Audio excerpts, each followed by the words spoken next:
Olá pessoal, tá no ar mais um episódio do Cast for Closer, seu podcast para dominar inside sales e colocar suas metas no bolso. Mais um episódio na quarentena, dessa vez eu não estou sozinho, eu trouxe o meu xará, Diego, CEO da MeTime. Tudo bom, Diego? Dá um oi pra galera.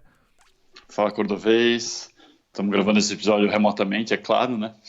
Então, um oi remoto aí para você e um grande abraço para todos os ouvintes. Espero, antes de tudo, que todo mundo esteja super bem, com uma boa saúde e conseguindo dar os próximos passos no meio dessa pandemia gigantesca. É um cenário totalmente diferente. Se você ouviu a voz de criança nesse podcast, é o filho do Diego, Benjamin, que deve aparecer por aí.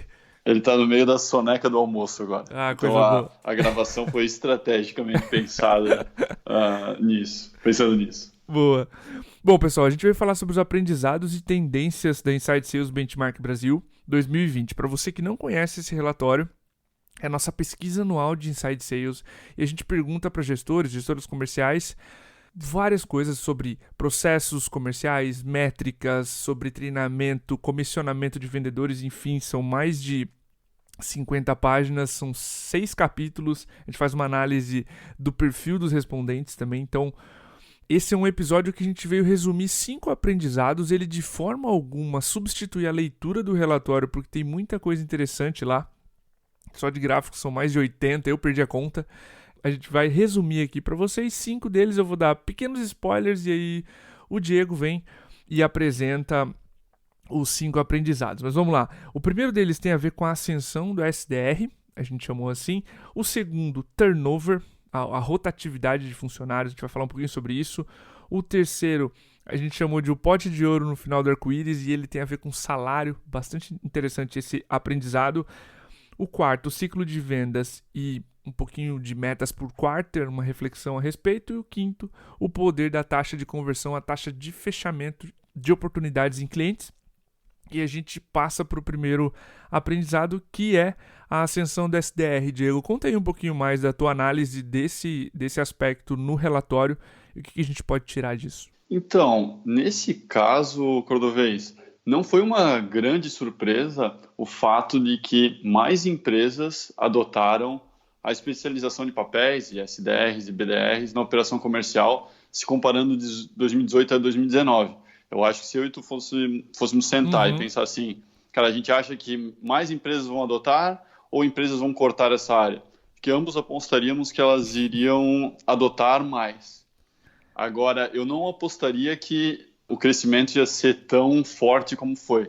Então, entre 2018 e 2019, o número de empresas que adotaram SDRs e BDRs cresceu 24%. Então, passou de 49% em 2018 para 61% em 2019. E provavelmente isso é puxado pelos benefícios que essa especialização traz. Então, a melhoria de métricas operacionais específicas, como o tempo de resposta, né? Dando um exemplo para quem trabalha com leads inbound. O foco dos vendedores nas etapas finais do processo comercial, né? O vendedor normalmente é um profissional mais custoso para a empresa, então faz sentido dedicar o tempo dele para as etapas mais estratégicas e finais do processo comercial. E um benefício que nem sempre é tão claro no início de uma operação de SDRs e BDRs, é que tu está formando dentro da empresa um pool de talentos que depois pode acabar se transformando em futuros vendedores. Sim. A gente sabe que é difícil recrutar e contratar vendedores experientes de inside sales no mercado, porque simplesmente não existem muitos. E não existe formação para esse papel. Então, ter uma área de pré-vendas interna é investir na própria formação futura dos vendedores. Então, para algumas empresas isso é super claro, outras estão começando a descobrir isso, né? Então, devido a esses benefícios todos, eu acho que a gente pode acreditar esse crescimento forte na especialização de papéis e na adoção de pré-vendas. Agora, um número que sim me surpreendeu foi que a adoção de SDRs cai com um aumento de ticket médio. Então, em empresas que têm ticket de até 1K, e daí a gente trabalhou com tickets mensais aqui, né? Importante reforçar. 70% das operações adotam a Inside Sales, enquanto empresas que têm tickets de R$ 25 mil por mês, 25 mil ou mais, adotam pré-vendas em 54% dos casos. Tá? Então, se a gente fizer um olhar breve sobre isso, existe uma explicação simples, né? Que é o fato de essas vendas de tickets maiores serem muito mais relacionais.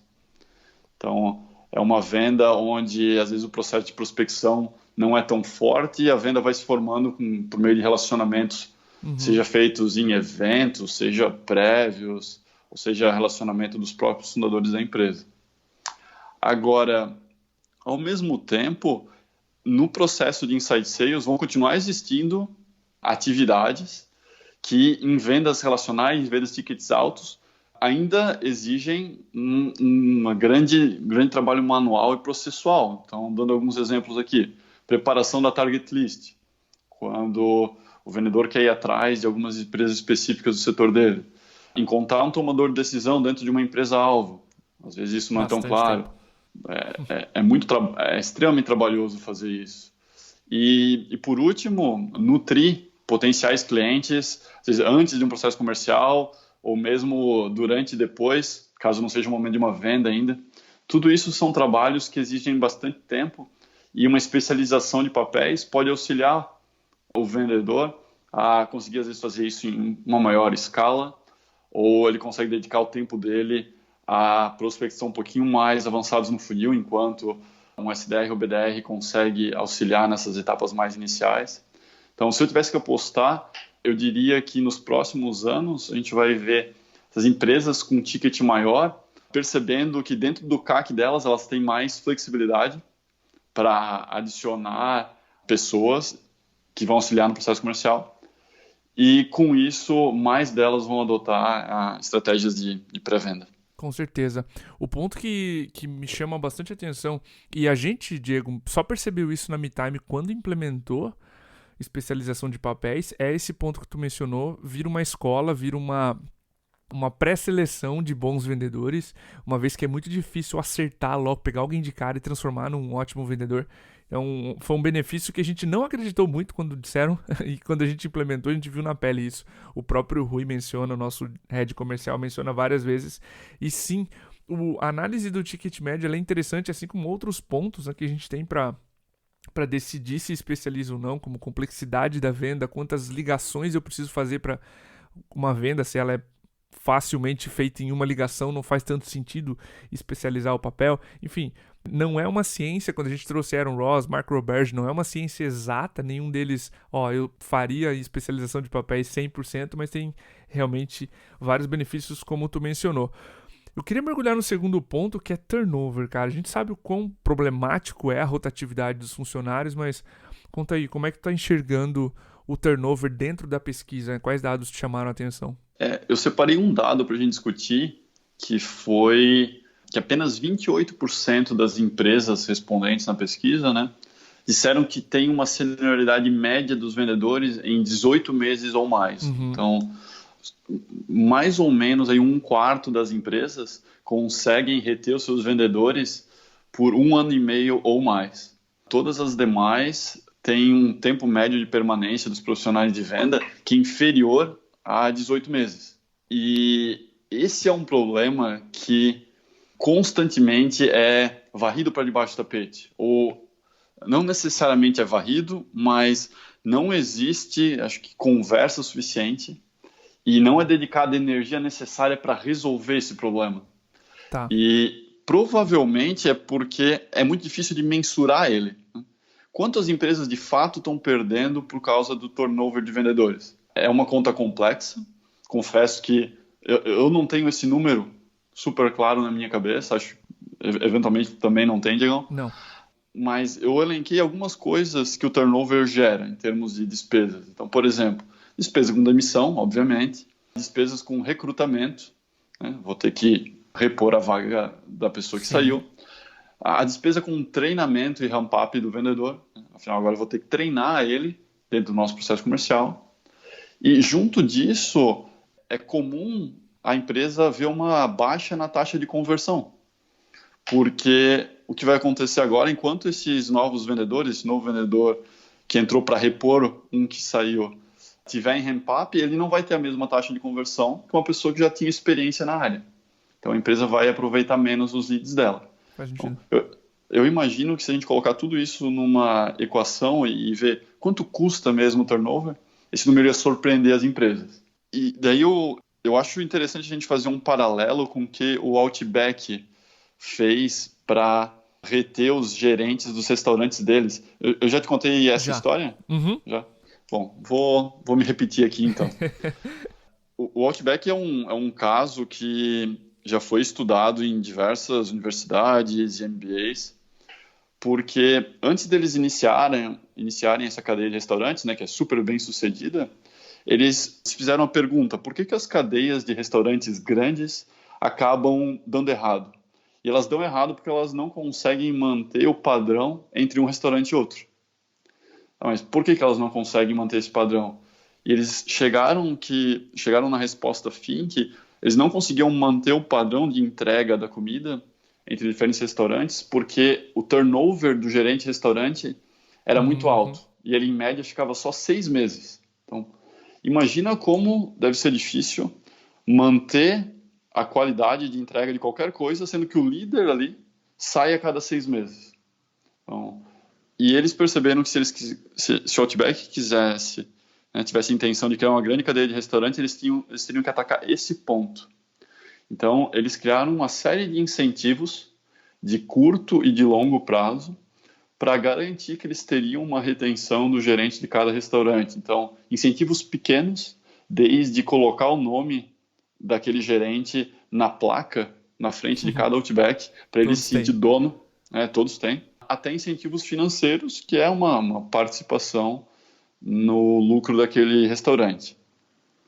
Então, dentro do post, né, esse podcast vai ser acompanhado de um post, lá dentro do post tem um link para um artigo de 19 páginas que cita cada uma das ações que o Outback fez para trabalhar a retenção dos gerentes. E eles conseguiram, com isso, aumentar a retenção, se eu não me engano, umas 12 a 15 vezes. Sensacional. Então, foram de 6 meses para 6, 7 anos de permanência do gerente, o que deu para eles uma vantagem competitiva muito grande. Então, eu não quero dizer que as mesmas ações vão funcionar na retenção de profissionais de vendas e inside sales. Agora, o que eu gostaria de fazer, uma provocação, né? A provocação que eu gostaria de trazer para as empresas e se a gente pensasse nesse problema como algo agudo e trabalhasse para encontrar ou para buscar insights que possam fazer com que os 12 meses de permanência média se transformem em 36 meses, em 48 meses. Será que a gente conseguiria resolver esse problema? E qual seria o retorno dessas ações, desse investimento? Acho que é uma provocação válida. Acho que nós mesmos temos que trazer isso em mais episódios aqui, em mais artigos, e possivelmente causar um impacto relevante para os nossos ouvintes, empresas que optarem por pensar melhor a respeito disso. Com certeza. E esse, Diego, não sei se tu lembra, mas é a primeira vez que a gente faz essa pergunta sobre a senioridade média dos vendedores. E é interessante esse gráfico, tô da frente dele, tá? E 50%, exatamente 50% das empresas têm 12 meses ou menos como senioridade. Ou seja, você está falando de metade das empresas, o vendedor está ficando 1 ano ou menos. É um dado assustador e é um problema, a gente tem que tratar e, claro, trazer mais, como tu mesmo sugeriu aqui no podcast, esse assunto, porque é sim um custo, a gente não tem... Eu já tive esse dado em palestras, mas sobre quanto custa uma má contratação. Eu não vou me recordar agora, mas tem como estimar, mas é um custo altíssimo. E o que a gente precisa fazer é, sim, ter esse turnover muito mais baixo para que a gente consiga maior senioridade, maiores benefícios a respeito. Cara, eu quero entrar no terceiro aprendizado, a terceira tendência, que a gente estava falando aqui, que o pote de ouro, né, no final do arco-íris, tem a ver com salário, tem a ver com retenção. Então, explica pra gente um pouquinho, cara, como é que tá enxergando a questão dos salários nessa Inside Sales Benchmark Brasil?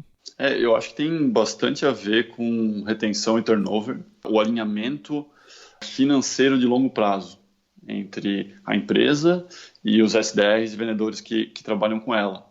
Então, esse gráfico que eu também tô com ele aberto aqui na minha frente, e uma sugestão interessante é que se o ouvinte puder abrir o post enquanto ouve esse podcast, ele vai conseguir acompanhar olhando os gráficos, vai ficar um pouco mais visual, tá? Mas o que acontece é que a remuneração média dos vendedores de SDRs, ela varia pouco entre os tickets de R$1.000 por mês até ali 10, 15 mil reais por mês.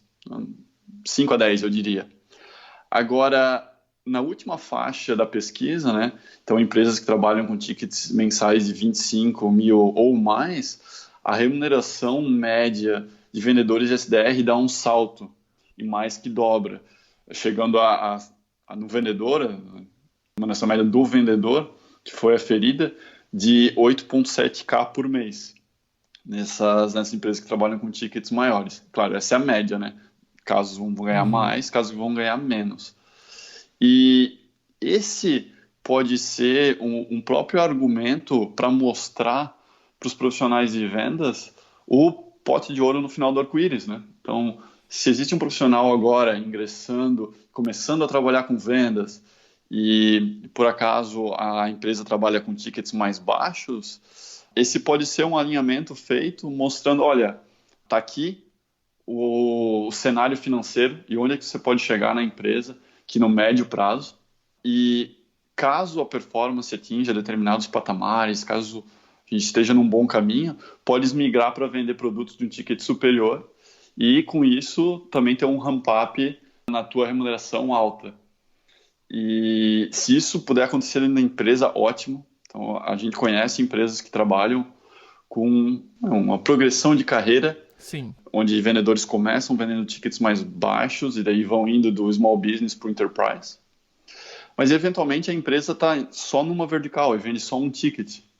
Então, por que não criar um caminho através de parcerias com outras empresas que vendem tickets maiores, onde esses profissionais, quando terminarem um ciclo com vocês, seja de 3, 4, 5 anos, tenham um vislumbre de seguir para outras empresas, onde elas possam perseguir objetivos cada vez mais desafiadores, possam ter um retorno financeiro maior pelo seu esforço.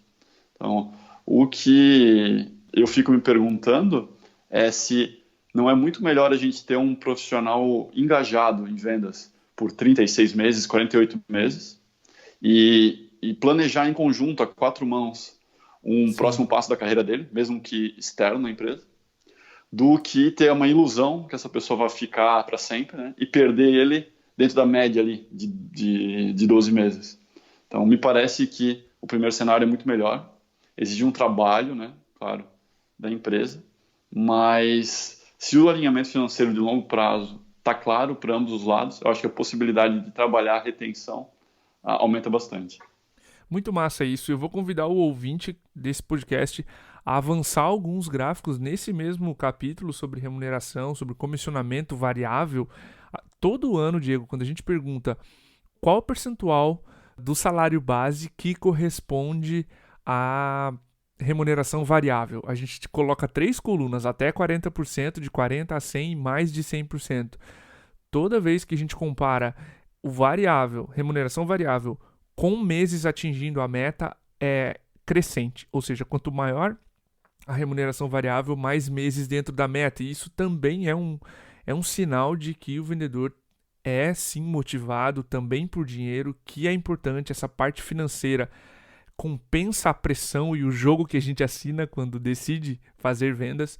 Então não negligencie, você que está empreendendo, gestor, gestora comercial, a parte salarial. E como o Diego mencionou, se você não consegue montar um plano de ascensão dentro da sua própria empresa, se você conseguir fazer isso com outras empresas e manter a retenção do seu funcionário por mais tempo, é mais interessante para a empresa e também para o vendedor, óbvio, porque vai estar com uma carreira muito mais planejada, né? A gente vai conseguir mais remuneração, vai conseguir essa evolução financeira.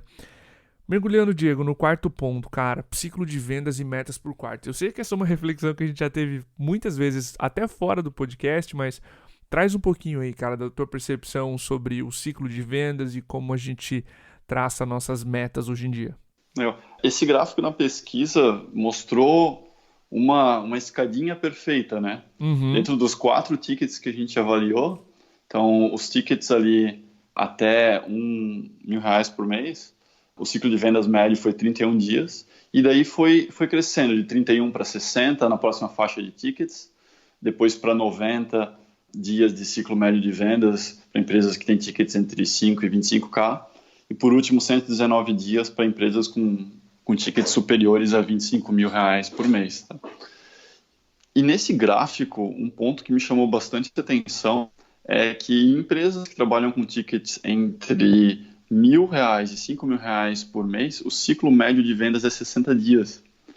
E a gente sabe, por conversar muito com o mercado, que essas empresas costumam adotar metas mensais. E não tem nada de errado nisso. Pode, inclusive, ser o melhor caminho. Mas um ponto a cogitar é, eventualmente, trabalhar dentro dessas faixas com metas por quarter. Por que isso? Metas mensais, eventualmente, podem trazer aquela pressão de fim de mês, onde, para atingir determinado objetivo, o vendedor vai pressionar deals que não necessariamente estão prontos para dar o próximo passo. Uhum. Isso, como tu vai trazer, acho, depois, Diegão, citando alguns estudos internacionais, leva a, no longo prazo, uma possível perda de receita. E segundo, um burnout dos vendedores, onde todo final do mês eles sentem uma pressão maior por atingir determinado resultado. Compartilhando o que a gente fez na MeTime, a gente adotou desde do último trimestre de 2019, do Q4, uma política de objetivos e metas por quarter. Tá? Então, nesse período, do Q4 ao Q1 e agora no começo do Q2, a gente viu um acréscimo na taxa de conversão. A gente não pode, tá? Deixa eu ser super claro nisso, acreditar esse aumento na taxa de conversão somente essa mudança de metas por quarter, porque a gente fez outras mudanças. Sim. Agora, uma coisa que a gente viu, e daí a gente poderia citar deals pontualmente, foi que por não ter que pressionar deals no final do mês e conseguir trabalhar eles dentro do passo, dentro da própria jornada de compra, esses negócios fecharam com menos atrito. Isso foi visível e a gente tem exemplos claros aqui, que provavelmente não aconteceriam caso a gente continuasse com metas por mês, tendo em vista que o nosso ciclo de vendas gira em torno de 50 a 60 dias. Então, para empresas que estão nessa faixa, tanto de ticket quanto de ciclo de vendas, de 50, 60, 70 dias, vale a pena refletir se trabalhar com metas mensais é o melhor ou se um teste com metas por trimestre pode fazer sentido. O ponto que eu ia mencionar, que tu começou a trazer, é aquele estudo da InsideSales.com sobre promoções e ações de fim de mês ou promoções temporais no ciclo de vendas. Foi um estudo que tu gravou um podcast com o Gabe Larsen na época, faz bastante tempo, e eu nunca me esqueço que é o seguinte, você, quando faz promoções e ações de final de mês, as empresas ganharam 3 vezes mais deals, só que elas consumiram 11 vezes mais deals do que o normal. Então pensa assim, você até ganha mais deals, só que você consome combustível demais e força, estressa o deal que não está pronto, enfim. Só que o que a gente faz é comemorar. A gente paga pizza e cerveja para todo mundo e comemora os 3. Só que você nunca dimensiona o 11. Você não olha para ele. E normalmente é o marketing que paga esses 11 no próximo mês. E a atenção sobre os vendedores para fechar, uma vez que está todo mundo com o pipeline vazio. Esse é um efeito bem maléfico que a gente, ao pensar por quarter, isso acalma. Porque você permite que o vendedor tenha um mês ruim e recupere-se. E isso é factível. Tão certo quanto vai amanhecer um novo dia, um vendedor vai ter um mês ruim. Então a gente não coloca esse burnout, esse estresse todo sobre o vendedor quando você tem um trimestre e uma perspectiva muito maior de calma e sucesso, porque eu tô falando de 3 meses e a amostragem é muito maior do que só um mês. Fica essa reflexão para você Claro. que está ouvindo esse podcast pensar na sua forma de análise, traçar metas e objetivos, algo que a própria pesquisa mencionou. Vamos falar Diego, deixa eu adicionar 3 pontos ainda sobre essa discussão, tá? Boa. O primeiro, eu acho que a gente tem um post específico, então, sobre campanhas de fim de mês, né? Temos. E que é um reflexo dessa pesquisa da InsightSales.com. Então, se puder adicionar esse post, né, o link desse Estará post aqui no podcast, eu acho uma ótima acho que reciclagem, não, mas a trazer esse assunto à tona novamente. Segundo, a ideia de trabalhar com metas por quarter não é deixar o acompanhamento de lado, né, dos objetivos, nem soltar um pouco a mão do acompanhamento mesmo do time comercial. Da cobrança, né? Exatamente. Mas sim mudar o foco dela. Então, ao invés de olhar para, putz, eu preciso ter fechado essa receita todo mês, porque eventualmente o ciclo de vendas é maior que isso e essa não ser a melhor métrica para acompanhar, dá para acompanhar métricas operacionais intermediárias, como o número de novos negócios iniciados no funil, ou a taxa de passagem entre as etapas do funil, que indicam que os negócios estão avançando, novos negócios estão criados, eles estão avançando, e que dão um cheiro ou um indicativo que a empresa vai atingir os seus objetivos no trimestre ou não. Legal. Acho que reforçar esses dois tópicos antes da gente prosseguir. Massa, animal, obrigado. O quinto ponto, taxa de conversão, taxa de fechamento de oportunidades em negócios. Como é que tu avalia aquele 19% ali de média na taxa de conversão das operações brasileiras e o que dá para fazer a respeito? Cara, a minha avaliação desse número é super positiva. Ter uma taxa de 19% de conversão no funil significa que de cada 10 negócios que o vendedor está abordando, 2 estão fechando. E se a gente olhar para benchmarks mundiais, esse é um bom número. Então, acho que em média o Brasil está bem, as operações comerciais e de inside sales no Brasil estão bem em relação a essa métrica. E o que cada empresa pode fazer é uma análise própria, né, de como ela está dentro disso e se existe ou não uma grande possibilidade de crescer a taxa de conversão, porque se existir é algo que vale a pena perseguir. Então, se a gente olhar para os top 5% de empresas da pesquisa, elas tiveram uma taxa de conversão de 44%. Tá? Essas taxas são raras, são difíceis de ver na prática, né? A gente sabe porque a gente conversa com todos os nossos clientes e com o mercado, então, realmente raras e não acho que a gente não tem que olhar para esse número pensando que, cara, todo mundo tem que perseguir isso. Perfeito. Porque depende de muitas variáveis, como a maturidade do mercado para quem você está vendendo, a origem dos leads, se é inbound, se é outbound, o modelo de negócio, competição dentro daquela vertical. Então, mirar uma taxa de conversão de 40% simplesmente por mirar não é o caminho correto. Eu acho que o que a empresa tem que fazer aqui é olhar, cara, dentro do meu mercado, existem players com uma taxa de conversão que é 5, 10, 15 pontos percentuais maior do que a minha? Se a resposta for sim, se isso for uma possibilidade, vale muito a pena a empresa dedicar o esforço que for necessário para atingir essa taxa de conversão. Porque se ela conseguir passar de 20% de taxa de conversão para 40%, por exemplo, né, significa que ao invés de, quando o vendedor falar com 10 potenciais clientes, ele fechar 2, quando ele falar com 10, ele vai fechar 4.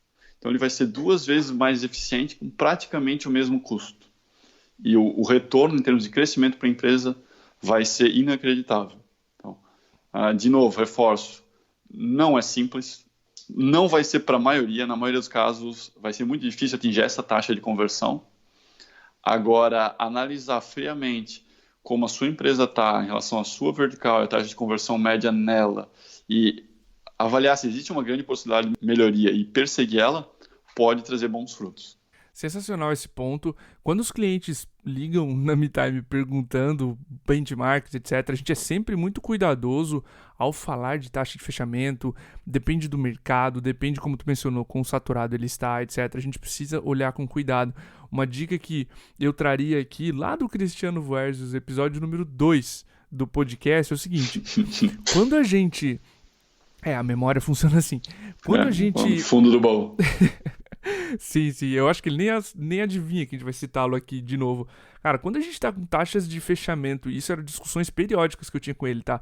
Quando tu tá tendo taxas de fechamento de 40%, pode significar que tu tá sendo conservador demais. Tu poderia estar trazendo mais clientes, falando com mais gente, tolerando uma taxa de 25%. Tá?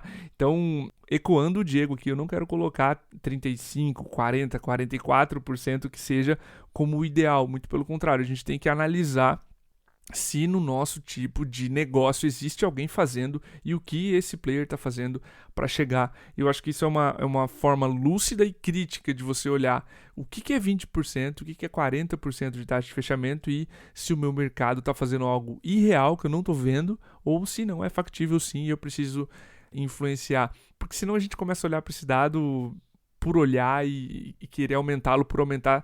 Se, por exemplo, eu tenho uma baita oportunidade de melhorar a minha prospecção no final das contas e trazer mais oportunidades e não focar tanto, né, em fechar as oportunidades existentes. Então vale a pena a gente olhar com criticidade para saber onde influenciar primeiro, certo? Perfeito.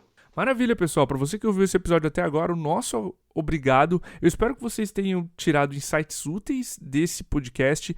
Mais uma vez, aqui na descrição vão ficar links para o estudo, todos esses posts que a gente citou, essas reflexões que a gente fez aqui até de episódios passados, para que você tenha um maior aprendizado. Lembrando, esse ano a pesquisa é sem formulário, você clica lá e baixa, e a gente não pede nem o seu e-mail, então fique à vontade para clicar, para espalhar esse conteúdo para outras pessoas, porque o nosso intuito foi disseminá-lo ao máximo, beleza? Então é isso, um abraço. Diego, obrigado mais uma vez, cara, pela tua participação aí. Imagina, valeu pelo convite. Um grande abraço para os ouvintes e mais uma vez fiquem bem, pessoal, torcendo para que todo mundo passe por esse cenário, tanto econômico e de saúde pública, da forma mais tranquila possível. Maravilha. Nossos sentimentos aqui por todos vocês e todas as operações comerciais. É isso, pessoal. Um abraço, até o próximo episódio.